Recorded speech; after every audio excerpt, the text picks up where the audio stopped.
All right, well, let's jump in and get started. Hope everyone's having a great week. Thanks everyone for tuning in. We got a new topic for us to discuss today with non-traditional venues, and really appreciate your time jumping on and getting to discuss this, and our panelists for taking the time. Just some quick updates from us over at Uncommon Sports. As you can imagine, this is a busy time of the year for us, especially with our clean out. Wanted to share, we just passed, I know it says 150,000 pounds. We just passed 170,000 pounds.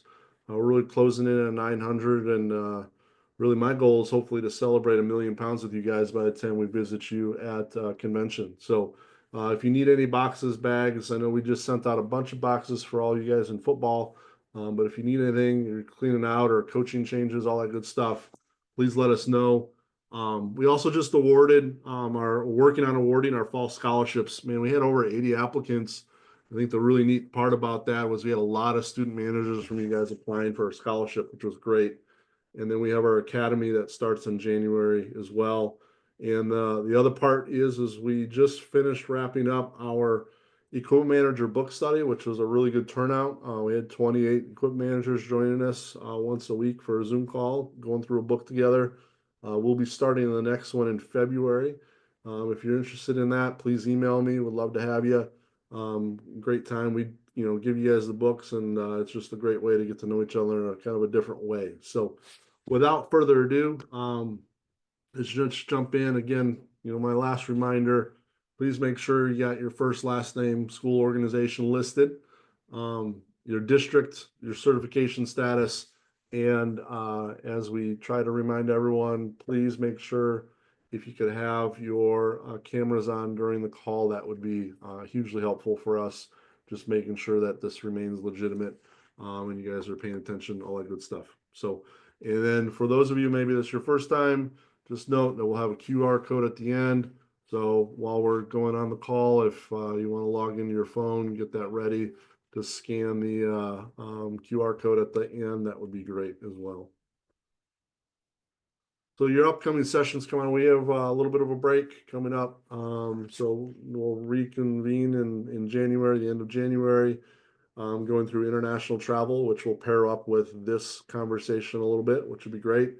And then, yeah, we've really got 5 sessions before we hit convention, which will be great. So excited for that. Again, if you're interested in being a part of a panel, or if you have ideas for conversations, please let Katie know, Katie Wimp know, and be glad to review them or have you on the panel. We're always looking for panelists for these, so please let us know.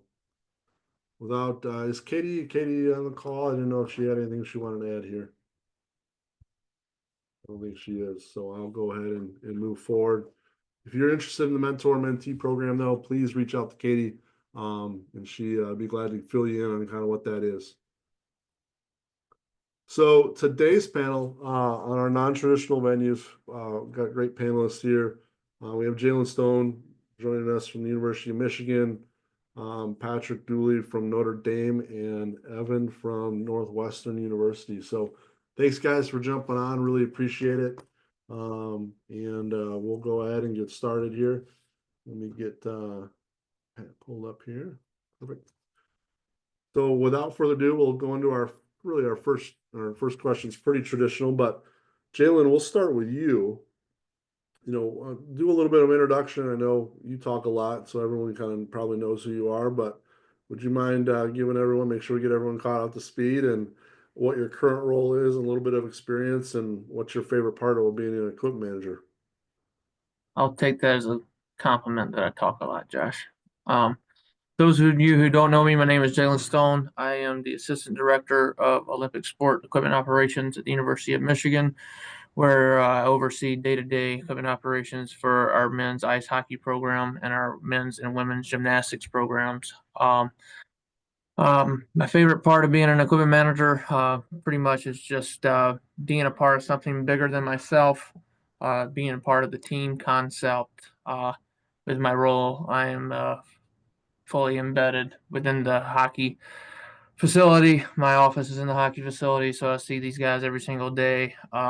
Responsible for every aspect of the hockey equipment. So just being a part of something bigger than myself, the team concept, helping these guys reach their goals. Some of them helping some of them reach their dreams of um, playing in the NHL. One of the coolest things I've experienced in my 10 years in the profession was my first year ice hockey 2 years ago. Kid on our team, Adam Fantilli, won the Hobie Baker Award, which is essentially the Heisman Trophy for college hockey. And in his acceptance speech, he thanked every support staff member by name, our strength coach, myself, our trainer, our dietitian, our academic counselor. And that was pretty cool getting to see somebody that you care about and achieve their goals and their dreams. So I would say would be my favorite part of being an equipment manager, just being a part of something bigger than myself. Awesome. Thanks, Jalen. Patrick, what about you? What get a little introduction and what's your favorite part? Yeah, hey guys, my name is Pat Dooley. I'm with the Notre Dame men's hockey team here. I guess my favorite part of being an equipment guy here is just through, like Jalen said, the relationships that I get to have with our players, staff, other teams' staff. Jalen's a good buddy of mine, and then just seeing these guys grow throughout their 2, 3, 4 years here and then beyond. I think one of my favorite parts is seeing these guys come back for pro camp and just going over the stories and seeing how they've grown and where life takes them, whether that be the NHL or day-to-day life with real people jobs.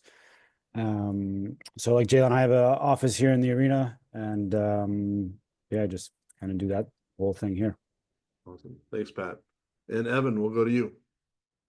Morning, everybody. My name is Evan Klepek. I'm the Assistant Athletic Director for Equipment Services here at Northwestern.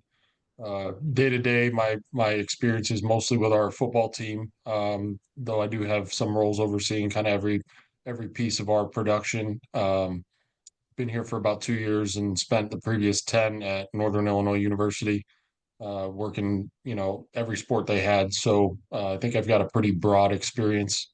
And I'll echo, what Pat and Jalen had to say, but my favorite part of being an equipment manager is just the relationships you build with staff, with players, with, other coaches, and just the wide variety of people you get to meet and kind of impact the experience of everybody around you. When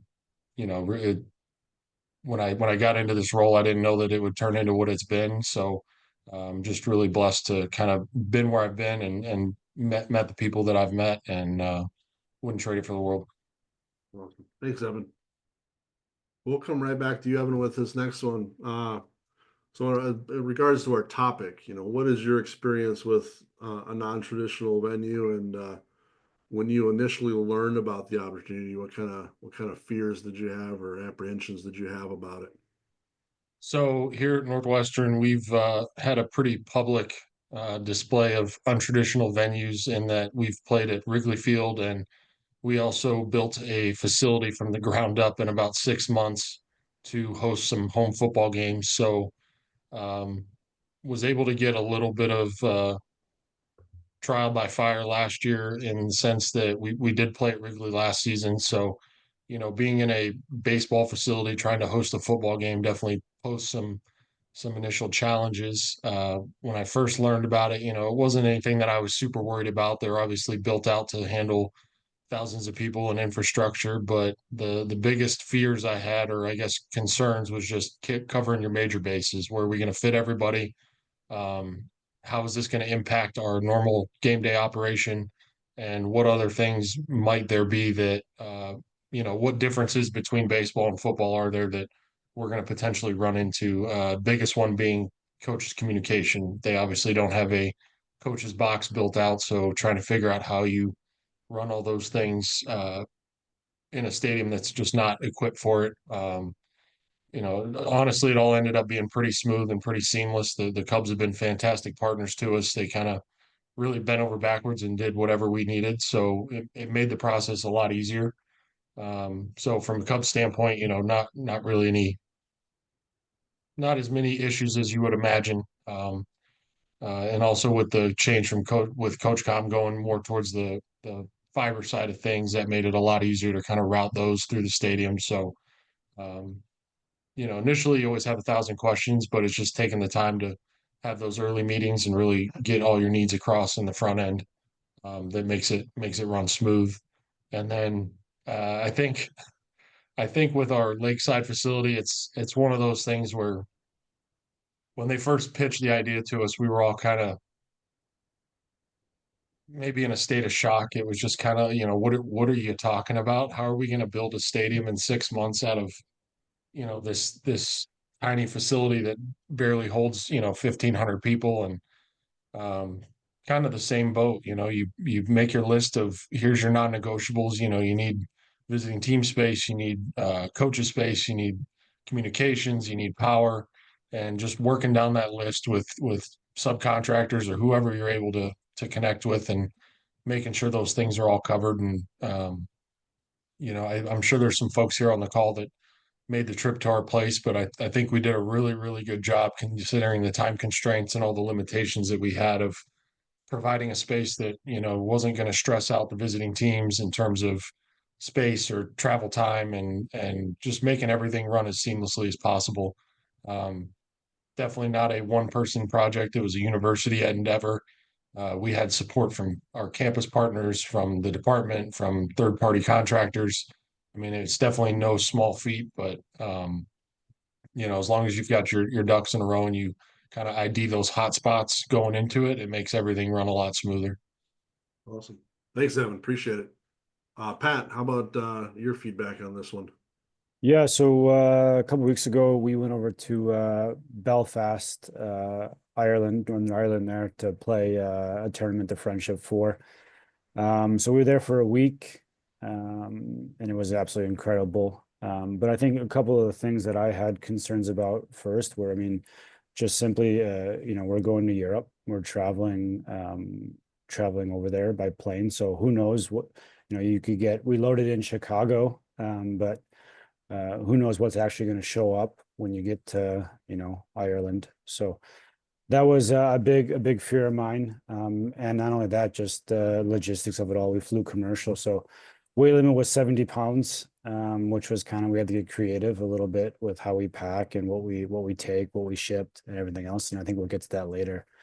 And then not only that, but we stayed the first night in Dublin there, which is about 2.5 hours away from where we played in Belfast. So, we had some stuff that had to go to the hotel, coaches stuff, and then stuff going to Belfast. So there was a truck and buses and everything else. So logistically, just trying to get stuff to where it needs to go, and so that was, we can get into more of that later, but and then when we got to Belfast, where everything is going to get set up, there was 4 teams there with us, or 4 teams including us there. There was BU, Boston, Merrimack, and Harvard. So just, hoping the space had enough room for everybody. Thankfully, this was year 10 of hosting it for Belfast. So it worked out kind of smooth. But when you're away from home on the other side of the world, I think it's always, you never know what you're going to get, and prepare for everything. So, but yeah, that was just make sure everything was going to show up when we got there, make sure stuff got to the hotel that needed to get to the hotel, and to the arena that got to the arena, and just kind of went from there. Awesome. So, thanks, Pat. Yep. And Jalen? Yeah, so actually in the middle of preparing for one of these non-traditional venue events, January 3rd, we will be playing Ohio State at Wrigley Field in the Frozen Confines series that the Big Ten has partnered with the NHL and the Winter Classic, where I believe the Blues and the Blackhawks are playing January 1st at Wrigley Field. And then us, Ohio State, Pat, and Notre Dame will be there, Michigan State, Penn State, and Wisconsin, and then also Wisconsin, Ohio State women's. So it'll be 4 games over 2 days there. So 8 teams there at Wrigley Field. Also, 2 years ago, my first year working with hockey, we played Ohio State in an outdoor game in Cleveland. So I've had had experience with the outdoor hockey games. But this upcoming one provides a few different challenges in the fact that there's instead of just 2 teams, there will be 8 teams sharing the space. My biggest fears when I worked this game 2 years ago in Cleveland, one is kind of obvious, is the weather. Uh, playing a game outdoors, what's the weather going to be like? The day before the game, the conditions were perfect. It was overcast. It was about 22 degrees. It actually was snowing a little bit. Then the day of the game, it was about 38 degrees. It was sunny. The game was at 3 o'clock. That kind of affected the ice conditions. The ice was much softer. So not knowing what the weather is going to be like is the biggest concern of preparing. If the ice is super soft, are you going to have to change the hollow on the skates? Or are you going to have to sharpen the skates at different hollows so the guys get the same effect? It feels the same as normal when skating indoors. When we played in Cleveland 2 years ago, I did not advertise this to the team, but I created each player a new set of blades sharpened at a different hollow just in case we got there and the ice was super soft and they started freaking out and wanted to change. I already had everybody a set of blades prepped for that, considering doing that again for this game in Chicago. Also there with the weather, things that you got to consider that you need for hockey outdoor that you don't. A typical hockey game is eye black. Like it was super sunny that day, so everybody on our team wore eye black. Cold weather gear. Some guys, it was interesting. Some guys, when we played that game in Cleveland, some guys just wore what they normally would wear at home, t-shirt underneath their shoulder pads. Just dealt with the conditions. Some guys wore every single thing I could provide. Cold weather tights, cold weather tops, gloves under, like thin thermal gloves underneath their hockey gloves. Just having those things, and also for the staff, for the coaches, those of us on the bench, got to have a little warmer weather. Coaches typically wear suits on the bench during hockey, so they definitely did not wear suits for this game. We're wearing parkas and thermals, and was able to get them some boots for the game in Cleveland. So the weather is your for these outdoor hockey games. The weather is the biggest fear and that you have to prepare for. But it's all problem solving, like we all know as equipment managers.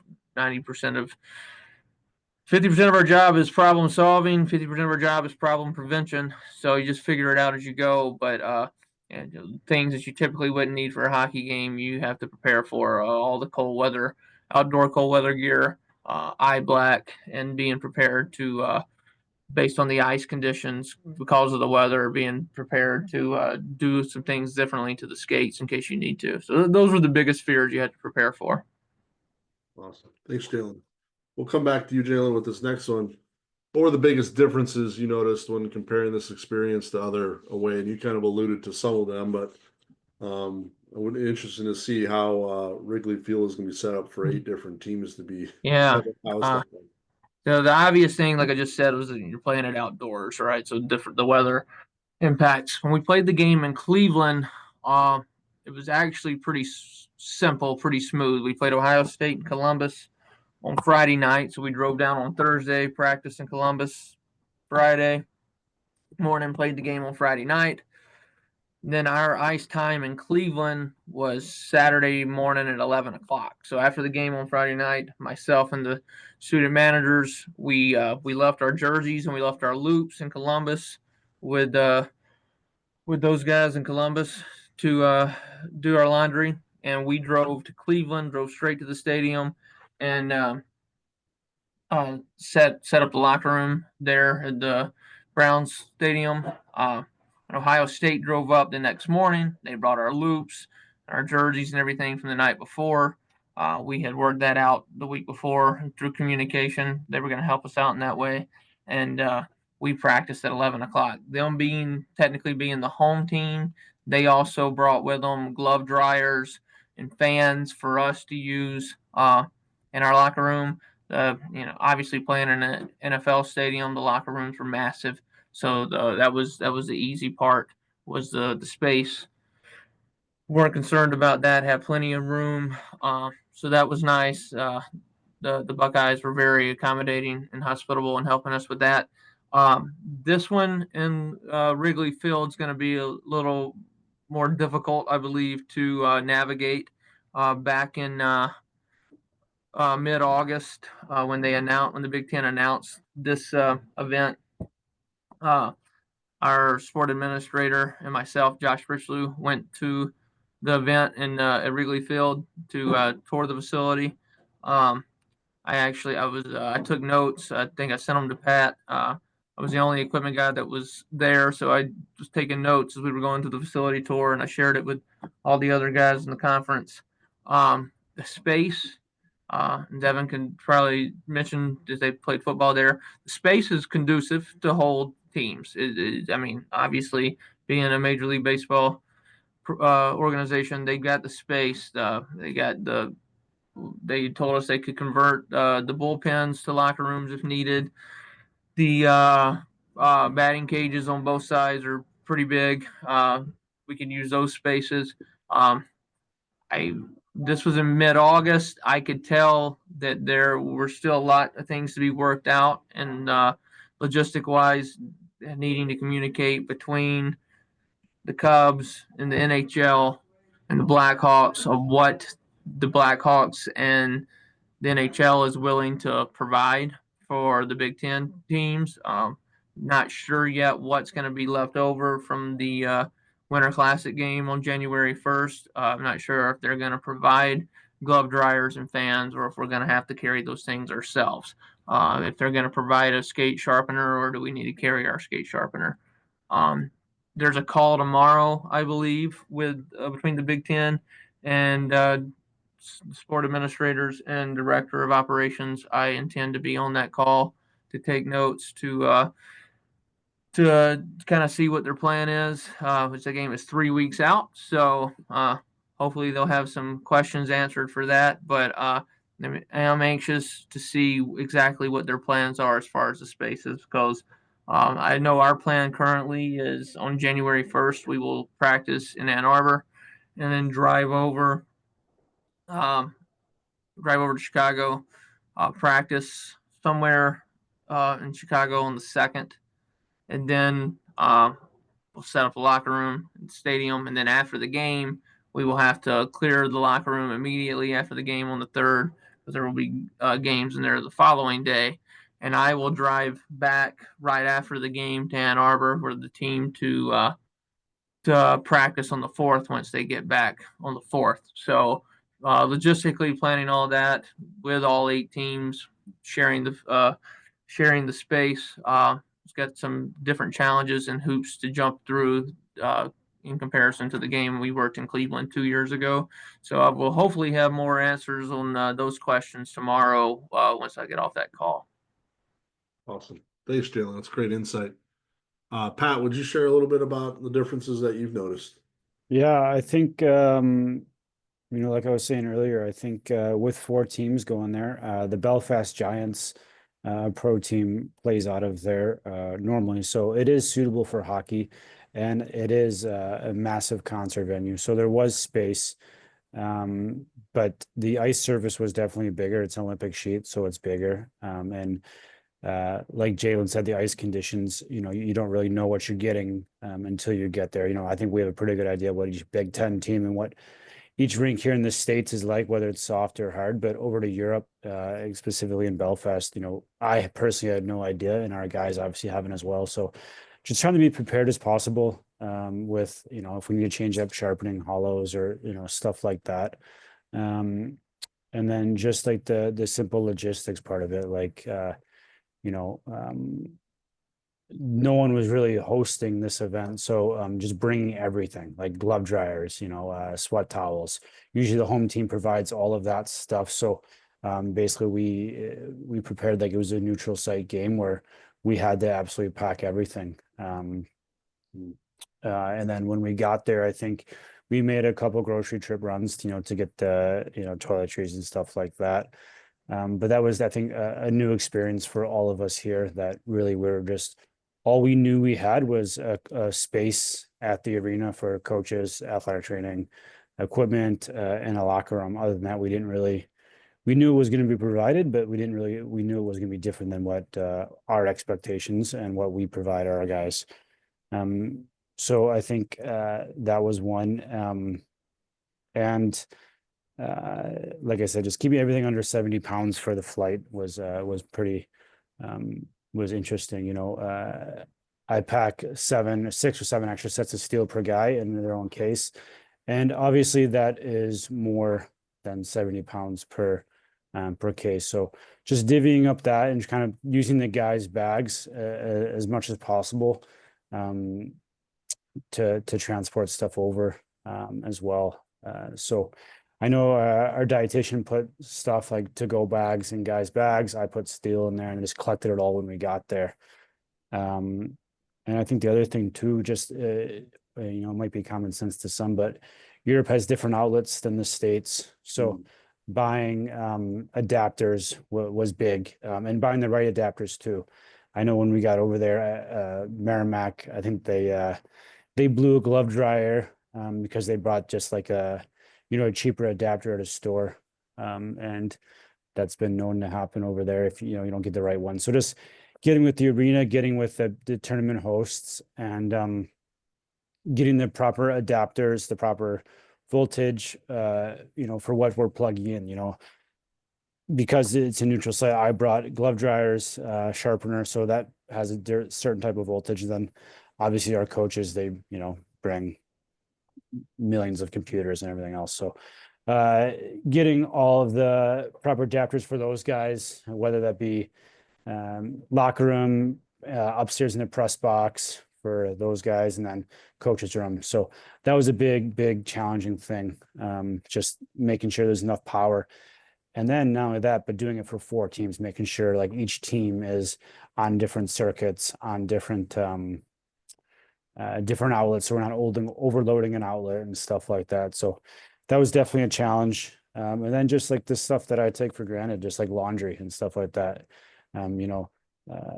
There, like I said, they do have games out of there. The team plays out of there, but it's set up for 2 teams, not for 4. And there's Tuesday, Wednesday, Thursday, and Friday, I guess there were 4 practices back to back, and then Friday, Saturday, 4 practices plus games in the evening. So laundry was kind of all hands on deck. Belfast provided some amazing humans to help move that process along a little bit.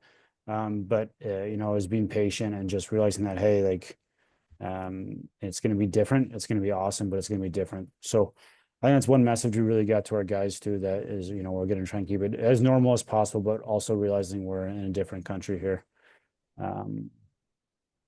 So yeah, I think that's pretty much, that's pretty much it on that part. Awesome. Thanks, Pat. Evan, what about you? What are your biggest differences that you noticed? So for for us, the Lakeside facility actually made things a lot easier for us. Ryan Field is probably a mile and a half away from where our actual football facility is here on the Lakeside. So for typical home games at Ryan Field, we'd have to pack our truck and travel, not quite as aggressively as we would on the road, but it was essentially 12 road games a year because we're always transferring back and forth from a different facility. So having the stadium right out here, right next to the building, it made things a ton easier. So it was, it's hard to say it was different, but it was definitely a lot easier. And I think for our visiting teams too, we didn't really have anything here that was abnormal compared to a lot of the visiting places. There's probably 100-yard walk from the visiting locker room to the field. We had showers pretty much adjacent to the locker room space. So we tried to keep it as normal as we could, given our space limitations. Now I will say Wrigley is as much as it's gone smoothly, it is a completely different beast. Like these guys were saying, it's a baseball venue, so we essentially have to bring in everything that we need. We're traveling down goalpost pads, benches, heaters, all of our normal traditional stuff. And then on top of that, the travel time from the Cubs locker room to the field isn't really conducive for a 20-minute halftime. So we set up a secondary locker room in the bullpen out in left field. So once our team comes out for the timed warm-ups pregame, they don't go back into the locker room until postgame. So then we have additional bags that we give to our guys where they could put whatever they may want for a halftime kind of regroup or a reset. And we need to get those transported from the Cubs clubhouse out to the bullpen. And then on top of that as well, we had our team kind of split in two different areas. We had our dress roster in the actual clubhouse, and then our non-dress guys and our injured guys we kept in their hitting cages down the hall. So just a lot of different locations where things are located and people are located. So the logistics behind it are pretty crazy. But I think the biggest challenge is just the logistics behind getting down there. I think we did, say, in the week leading up to Saturday, myself and Curtis and Jack, we were probably at Wrigley 4 out of the 5 days. We did benches on Monday. Tuesday was an off day. Wednesday was Coach Com and DV Sport and GSC cutoffs. And then Thursday we got the truck down there and unloaded into the locker room. Friday we took our staff down to do all the locker setup. And then post game, it's all hands on deck, crazy run around, try and get as much as we can from all those different locations so that when the following week, when we're kind of loading out for the day, we're just basically picking up our field equipment, our benches, goalpost pads, pylons. So, that's honestly the biggest difference is just your load in, load out is a lot more aggressive. And then top on that, you got all these different parties that need things transported down because they're also operating out of an unfamiliar space. So, really, it's just the logistics behind it is a lot more difficult. Jalen, do you have a question for Evan? Yeah, Evan, based on what you just said about you guys setting up in the Cubs clubhouse and then having the halftime locker room set up in the bullpen, the visiting team, what was the plan for them? Did they have them in the visiting team clubhouse? Because I counted, and those are 67 steps from the clubhouse to field level, and I mean that's a concern of mine for the hockey games. Of if anybody gets put in that clubhouse space, 67 steps to the field is not conducive wearing skates. So just curious what the plan was when for the visiting team there. So the visiting team was in the visiting clubhouse, and they made the trip down those 67 steps. I know they had some sort of like a rubber on the stairs just to give a little bit more traction, but the kind of concession there is that your path is pretty much directly to the field. I know for us, when we came down, we would kind of come down the Cubs hallway, past their hitting tunnels underneath, and then typically when the Cubs are there, at the end of that hallway, you'd make a left, and it would take you up a short staircase into their dugout, and you're right on the field. Because of the size of the field, they actually take the entire third base dugout out and build a deck structure over top of it to extend the field into the dugout. So, and because of that, our team has to make a right, and we kind of wind our way through I guess a Cubs premium space. They have some boxes and things set up down there for premium attendees. So, like I said, it's a single width staircase. So to get a whole team down those, back up them, we just decided it'd be easier to relocate to the bullpen for halftime. Kind of pile everybody in, have our meetings. They actually blocked off a section of the concourse as well. So some of the support staff that wasn't necessarily essential at halftime, they had a space to kind of go and be out of the way. But yeah, I mean, it was like I said, there's just a lot of different places and a lot of moving piece parts to get that all set up. Thanks, Evan. We'll come back to you on this next one. With staff, I know you talked about being, whole university being part of the process there with the the new field. But what other staff were involved in the experience, and how much work have you done with the opposing teams? And kind of the importance of those staff members along the way. Would you share a little bit about that?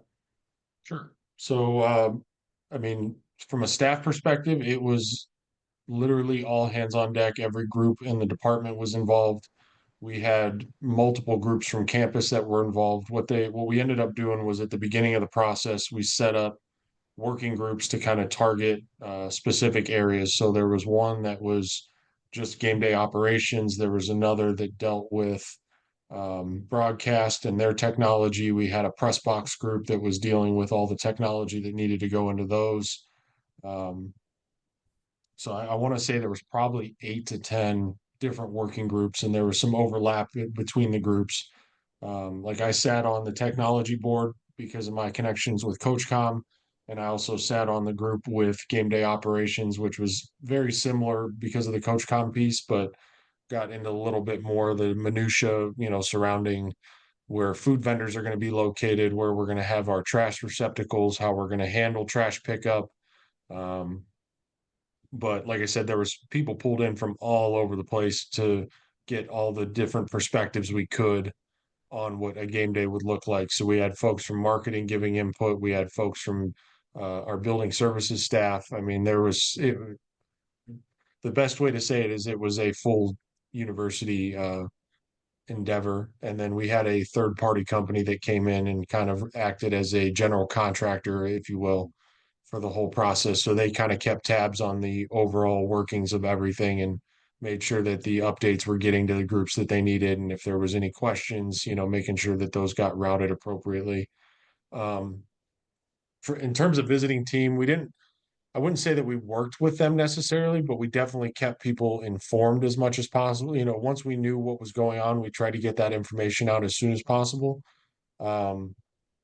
Like as soon as we had it, I sent emails out to our entire visiting or home schedule just to see, what coach communication system they were using, whether it was CoachCom, Marvac, or some other system, just to see what their base needs were for setting up communication. Same with the coach to player, making sure that we knew what was coming into our facility so that we could have the proper fiber and copper and everything kind of in place. And then outside of that,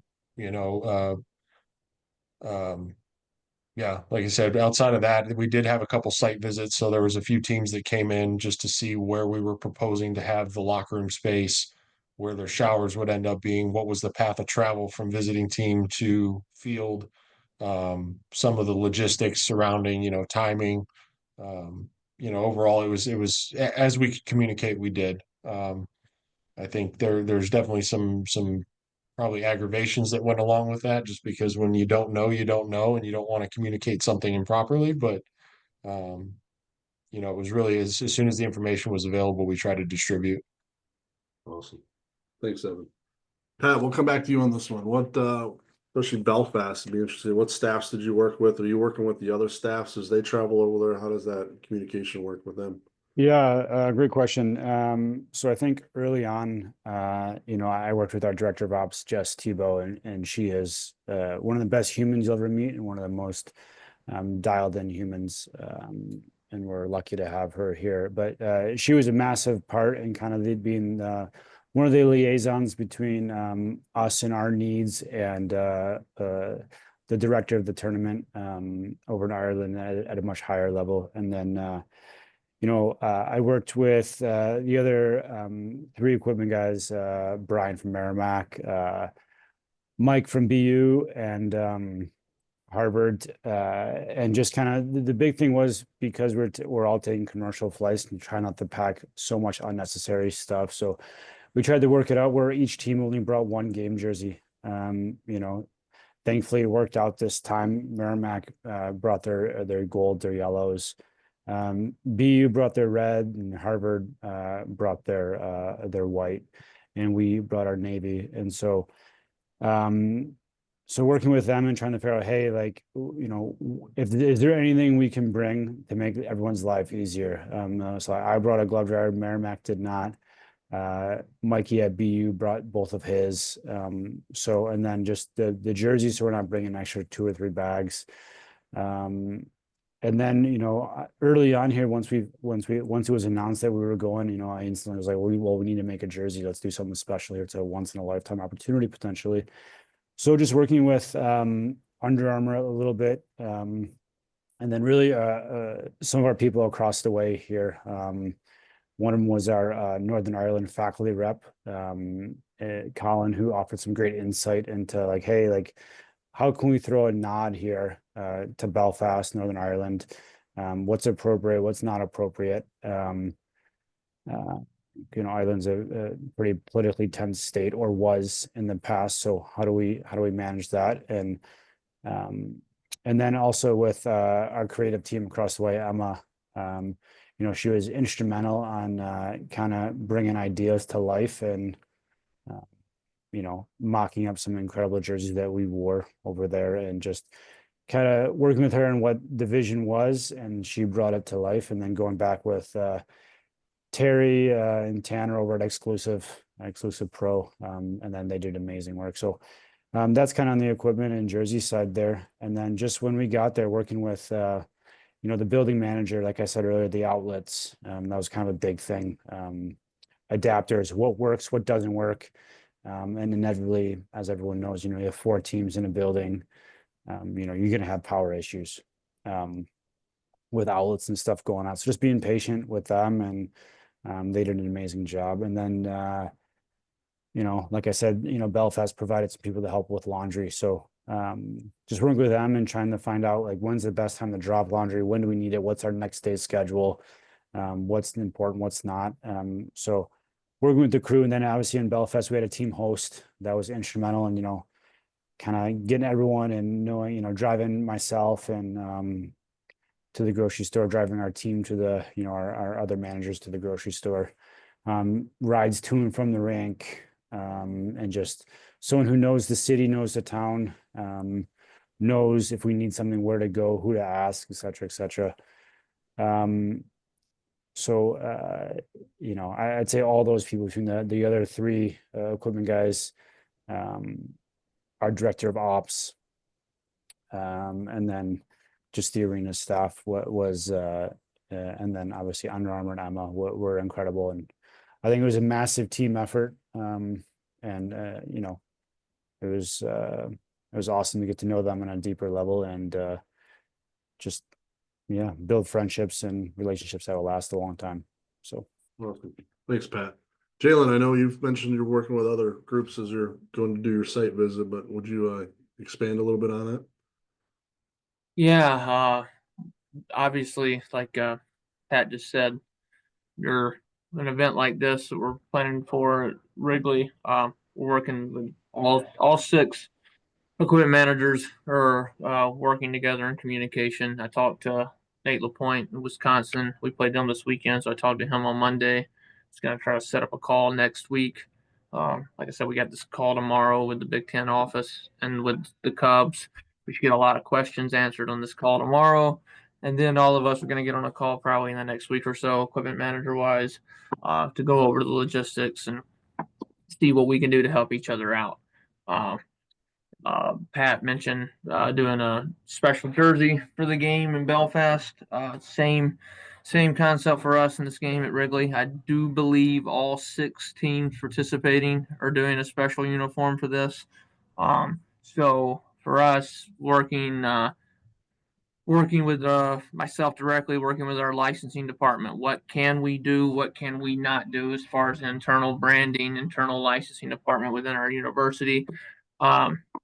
Based off that, coming up with a couple of different ideas, then also working with the Big Ten. Okay, who's the home team? Who's the away team? Those depending on who's home and away is going to depend on what color uniform you use, obviously. Then knowing that we're going to be the away team, then working with Timmy Adams at Ohio State. Okay, what color is your jersey going to be? What are you doing? Let's make sure we don't do anything too similar, or make sure our concepts are differently.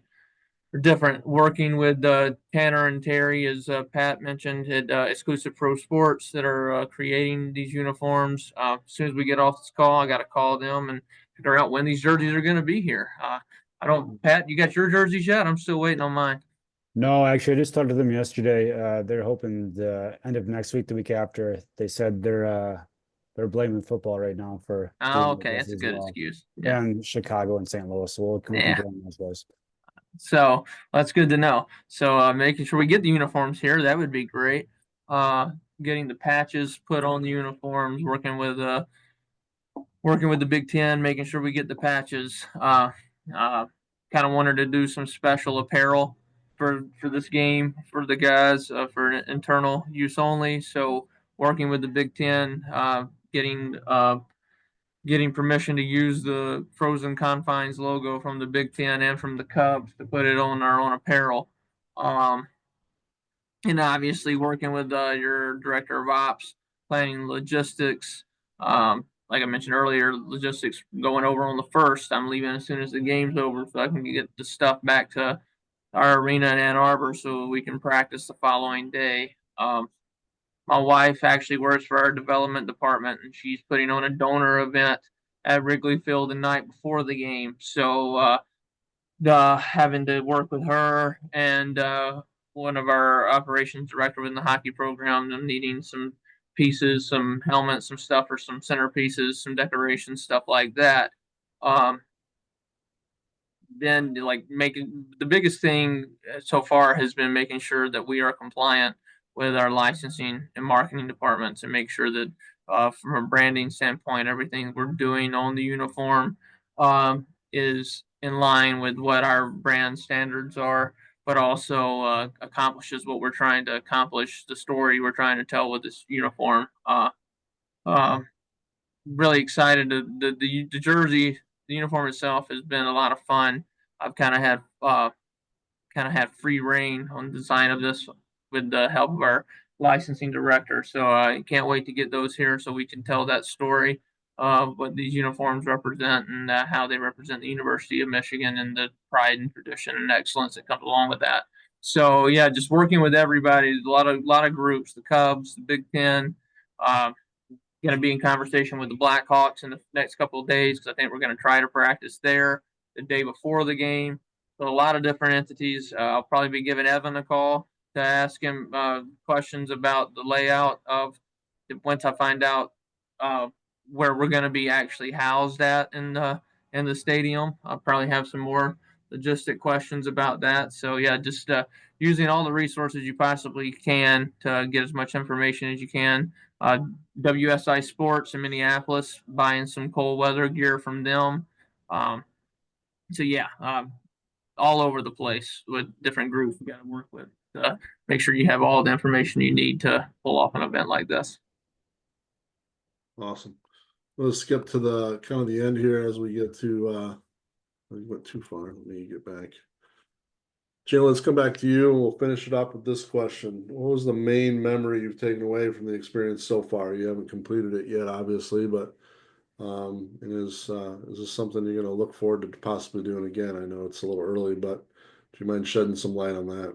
Yeah, so like I said earlier, I did get to work one of these outdoor hockey games 2 years ago in Cleveland. Um, Overall, it was just a really cool experience. In 10 years in this profession, I've worked 12 different sports. Um, been to bowl games, been to the College World Series, been to the Frozen Four. A lot of cool environments, a lot of cool venues, a lot of cool events. And that event, and even though it didn't go the way we wanted, we ended up losing the game. That event in Cleveland was one of the coolest, definitely top five coolest events I've been a part of. It was a beautiful day. It was a good game. It was uh, it was just really cool. It was a really cool event, and I am really looking forward to this one. The first Major League Baseball game I ever attended was at Wrigley Field, and actually got to see the Yankees and the Cubs. They went 18 innings that night, and they set the regular season MLB record for combined strikeouts in a game. That was the first Major League Baseball game I saw, and it was there. So for me personally, I'm excited about being in that venue, the history of it. Um, I'll have a lot of family there on my wife's side of the family. It'll be a big event for me personally. So just looking forward to it.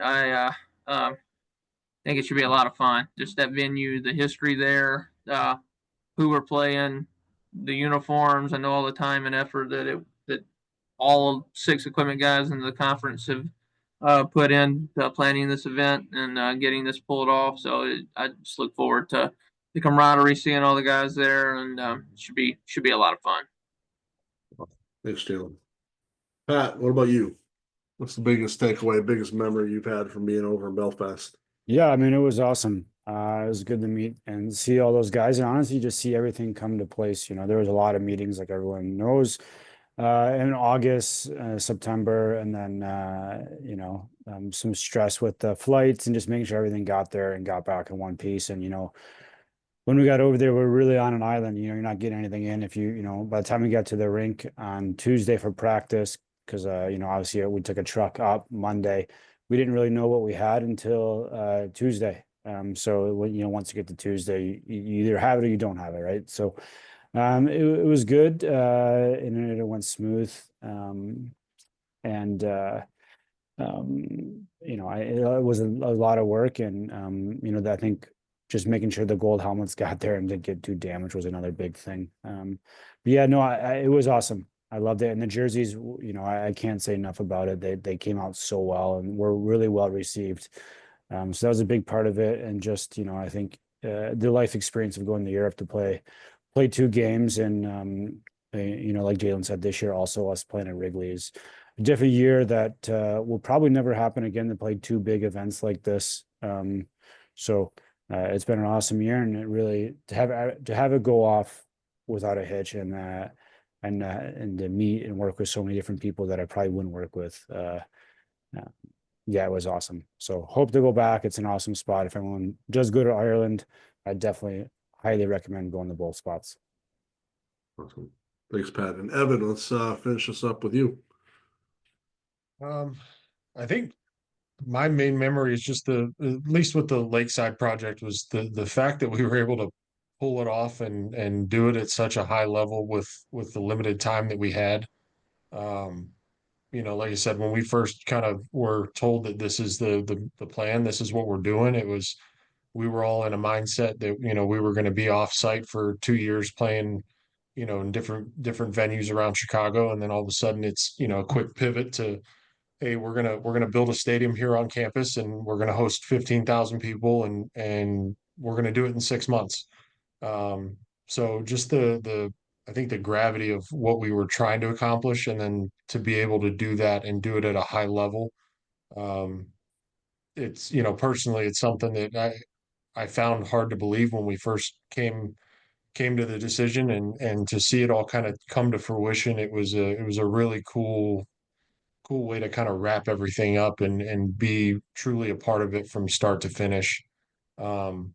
Outside of that, Wrigley's just cool, man. Like, playing a football game anywhere that's not supposed to hold a football game, I think there's always something special about that. And even though it's already a purpose-built stadium, you don't have quite the amount of logistics. Just being able to do that and see the field go from a baseball diamond to a football field in the course of a few months, it's another thing that it's just really cool to be a part of. And I'm just really, really blessed to be surrounded by the group that I am, and the support that we kind of all give each other. So, I look forward to doing it again. We're going to do it again for another year. Hopefully we'll keep going to Wrigley for years to come. Thanks, Evan. Dave, I wanted to call on you. I know Dave from Michigan State's on board here, and he's done some unique ones on the aircraft carrier. So I wanted to open this up for him. What's some kind of big experiences you've taken away from your time? Like what was stated before, it's a huge undertaking that involves so many different people, and that game was the security was off the charts, because when you get the President of the United States at the game, it was unbelievable. The thing I remember the most, though, besides getting the special uniforms, and was the iconic photo of the tip-off and of the purple sky in the background, and the uniforms. We couldn't have asked for a better look. The Carolinas blue and we wore white for that game. But was sitting on that carrier prior to the game and seeing Air Force One bank into San Diego and carrying Barack Obama to the game and him coming up to the tent before the game. And of course, the game was delayed. And we're sitting in the tent before the game. And Michelle Obama, said, everybody was going, "Oh, wow, we're the president." And he goes, "Oh, no, you don't understand. He loves basketball." And just a genuine down to earth feeling What's you up, had guys? when we shook hands with the president of the United States. And but that was, I've been to 8 Final Fours and won a national championship and been totally blessed in a career. And that was definitely one of the top 2 or 3 things I've ever been a part of. Awesome, Dave. Thanks for sharing, Dave. Appreciate it. Thanks for responding to that. Melly, I wanted to give you a few minutes to address the group here before we break. Hi, everyone. Thank you for all of you presenting today. It's non-traditional facilities, I feel like, is a blessing and a real pain in the rear. But it usually ends up being just as soon as that whistle blows, everyone gets so excited. So feel free to send the Northwestern Equipment staff tickets for that Frozen hockey series. We'll be more than happy to put on some neutral stuff there. So feel free to send it to us. Hey, thank you for all these people who've been on here today. Really appreciate it. These have been so successful. I'm so grateful that we have these monthly meetings, and it's also another opportunity for CEUs connect and learn. Just going to give you a quick recap of some of our achievements in 2024. We had a very successful convention in Atlanta. We had close to 400 members show out, and it was a great time. We had wonderful swag. We had really great engagement at the vendor booths. We had a lot of compliments about that. So start thinking about this year's convention out in Las Vegas at the Planet Hollywood Resort, May 31st through June 3rd, 2025. Room rates $135 a night. I suggest as soon as you get that email that you register as soon as possible, because our room block will get booked out pretty quickly. Membership registration will open February 1st. So you also be getting some correspondence about that. I think looking ahead, we're really looking forward to getting this new executive director hired soon. We're going to be posting it early January, and then the committee will be meeting together and hopefully having someone in place by April 4th. This is a game changer for our association, and I'm looking forward to the process and being part of that. If you have feedback, please let your district directors know, no matter what it is. Your voice to the AEMA is through your district directors. So engage with them and make sure that your voice is being heard. They share that stuff with us. And it's important that I hear what you guys are thinking. And gals. Lastly, everyone take time in December. If you're not working basketball, don't take any time because you don't have any time. But if you're not working the basketballs and not still in postseason, have the privilege of being in postseason, really take care of that mind and soul. And I look forward to seeing many of you on our next Zoom. And don't forget Vegas. It's going to be a great convention. Be there or be square. Awesome. Thanks, Melly. Appreciate it. For all you guys, here's your QR codes. Get those phones out, get your scanned in. Appreciate you guys. Have a happy holiday, and we'll see you in 2025. Thanks, everybody.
All right, thanks, everybody. Have a happy holiday.